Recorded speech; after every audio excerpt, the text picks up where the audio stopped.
रेहाना और रवि की शादी के वक्त रवि के पास कुछ नहीं था। रेहाना, तुमने मुझसे शादी करके एहसान किया है। मुझसे ज्यादा तो तुम कमाती हो। अरे तो क्या हुआ, एक दिन आएगा रवि कि तुम खूब पैसा कमाओगे। मुझे तुम पर पूरा विश्वास है। रवि और रेहाना खुद को स्टैंड करने के लिए पूरी मेहनत करते। रेहाना, मैं नौकरी नहीं करना चाहता हूँ। तो कोई बात नहीं, मैं नौकरी करके घर चलाती हूँ, तुम बिजनेस सेट करने की कोशिश करो। एक दिन रेहाना, तुम जानती हो, मैंने जो विज्ञापन बनाने वाली कंपनी खोली थी ना, उसे बड़ी ब्रांड का ऑफर आया है। अब हम लोगों के दिन प्यारे न्यारे हो गए हैं। मैं जानती थी रवि कि एक दिन तुम सेटल हो जाओगे। रवि का काम अच्छा चल जाता है। एक दिन वो रेहाना से कहता है, रेहाना, अब हम लोगों का बच्चा भी हो गया है। बहुत छोटा है वो, उसका ख्याल कैसे रखेंगे हम? कैसे क्या, मैं गांव से माँ को लेकर आ जाती हूँ। नौकरी से हाफ डे ले लिया करूंगी। अभी तो वो छोटा है, स्कूल जाने तक मैं मैनेज कर लूंगी।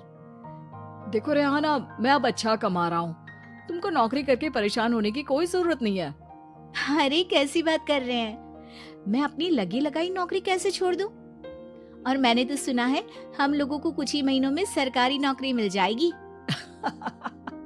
सरकारी नौकरी में कितना कमा लोगी? उतने में तो मैं ड्राइवर रख लूंगा। रेहाना को रवि की बात का थोड़ा बुरा तो लगता है। कम से कम मेरी नौकरी की इतनी बेइज्जती मत करो। भूल गए, इसी नौकरी के बदौलत तुमने अपना बिजनेस खड़ा किया है। अरे वो तो मैं किसी के भरोसे भी कर लेता। देखो, अपने बच्चे को संभालो, घर का काम करो। अब बाहर जाती तुम अच्छी नहीं लगती हो। रेहाना रवि के कहने पर नौकरी तो छोड़ देती है, लेकिन अब बड़े से घर में उसकी कीमत किसी नौकर से कम नहीं होती। एक दिन रवि का दोस्त आता है। भाभी, हम लोग तो आपको तब से जानते हैं जब से आप लोग शादी होकर इस शहर में आए थे। आपकी बदौलत ही सारा बिजनेस खड़ा हुआ है। ये किस्मत तो आप ही की है भाभी। हाँ हाँ भाई, हमारी मेहनत तो कुछ है ही नहीं। अरे होगी, लेकिन भाभी की किस्मत के आगे कुछ नहीं। दोस्त वहां से चला जाता है, लेकिन रवि का गुस्सा 7वें आसमान में होता है। देखा कैसे बोल रहा था? अरे बिल्कुल अच्छा आदमी नहीं है ये। कैसी बात कर रहे हैं आप? प्रशांत भैया तो बहुत अच्छे इंसान है रवि। कैसे उन्होंने हमारे मुश्किल वक्त में हमारा साथ दिया था। अरे था पैसा तो साथ दिया, नहीं तो कौन पूछता है? रवि का व्यवहार पैसा आते ही अलग हो गया। वो बंदे को बंदा नहीं समझता। घमंड से घिरे रवि ने तो एक दिन हद ही कर दी। रेहाना, मैं अब तुम्हारे साथ नहीं रह सकता हूँ। क्या क्या बकवास कर रहे हो रवि? क्या कहना चाहते हो? और क्यों नहीं रह सकते तुम मेरे साथ? देखो, मुझे कोई और पसंद है और उसने साथ रहने पर बस यही शर्त रखी है कि मुझे तुम्हें तलाक देना होगा। रेहाना, जो कि एक स्वावलंबी महिला थी, उसने बिना देर किए रवि को कह दिया, कोई इश्यू नहीं, मुझे पैकिंग में 4 दिन का वक्त लगेगा, लेकिन तब तक मैं तुम्हारे साथ नहीं रहूंगी। 4 दिन के लिए तुम कहीं और शिफ्ट हो जाओ, मैं घर से निकलूंगी तो बता दूंगी। रवि घर छोड़कर चला जाता है। रेहाना को दुख होता है, वो रोती है, लेकिन व्यवहार से स्ट्रांग रेहाना को पति के वापस आने का और उसे सबक सिखाने का पूरा भरोसा था। फिर एक दिन, अरे शुशिका, कब शादी करोगे तुम मुझसे? यार मैंने तो सोचा था तुम शादी से पहले मुझे विदेश लेकर जाओगे, महंगी कार दिलाओगे। अरे सब दिला दूंगा, लेकिन पहले मुझसे शादी तो कर लो। हाँ हाँ, क्यों नहीं। मैं कुछ दिनों के लिए अपने मम्मी पापा के पास जा रही हूँ और लोगों से अपनी शादी की बात करूंगी। अरे शुशिका, कैसे रहूंगा मैं तुम्हारे बिना? अब तो शादी ही होने वाली है हम लोगों की। शुशिका रवि को छोड़कर चली जाती है। रवि घर आता है, जहाँ रेहाना को ना पाकर उसे सब अजीब लगता है। घर तो रेहाना के बिना कुछ नहीं है, बच्चे की याद भी आ रही है। चलो एक वीडियो कॉल कर लेता हूँ। रवि रेहाना को वीडियो कॉल करता है, लेकिन रेहाना फोन नहीं उठाती। रात को सोते वक्त मन कर रहा है मुन्ने को गले लगा लूं। चलो कोई ना, शुशिका से शादी के बाद मेरे और भी बच्चे होंगे। अगले दिन रवि ऑफिस जाता है जहां टीना खड़ी होती है। सर, आपने अपने नए ऐड के लिए मॉडल की रिक्वायरमेंट डाली थी ना, मैं उसी के लिए आई हूँ। रवि टीना को देखकर खुश हो जाता है। अब शादी हो गई है तुम्हारी? नहीं सर, बस अच्छा सा हैंडसम और अमीर लड़का देख रहे हैं मेरे मम्मी पापा।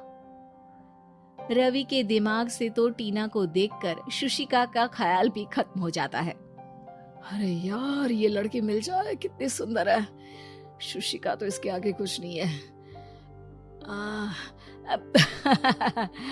क्या तुम्हें ऐसा नहीं लगता कि मुझसे मिलकर तुम्हारी ये खोज खत्म हो गई है? आप तो 2 बच्चों की पापा लग रहे हैं।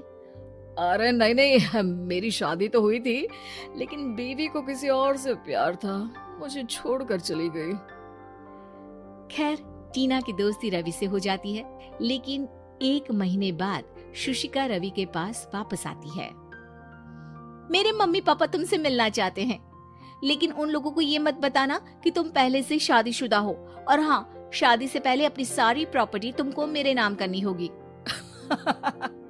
अरे पागल, अब मैं तुमसे शादी ही नहीं करना चाहता। भला ऐसी लालची औरत से कौन शादी करेगा?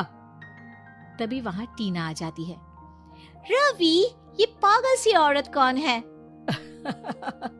देखो, तुमने ही कह दिया ना पागल, तो पागल ही है।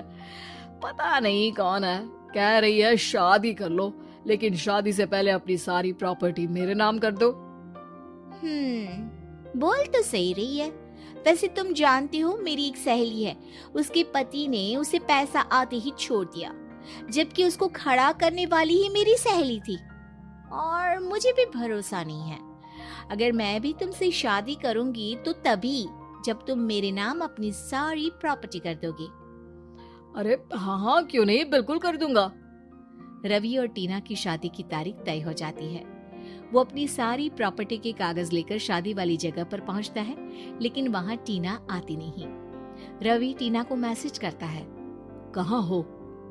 सॉरी, मैं तुमसे शादी नहीं कर सकती, मुझे तुमसे भी ज्यादा पैसे वाला मिल गया। रवि को गुस्सा आ जाता है। वो गुस्से से सारा डेकोरेशन तोड़ रहा होता है कि वहां रेहाना आ जाती है। सर, क्या हो गया? क्या डेकोरेशन पसंद नहीं आई आपको?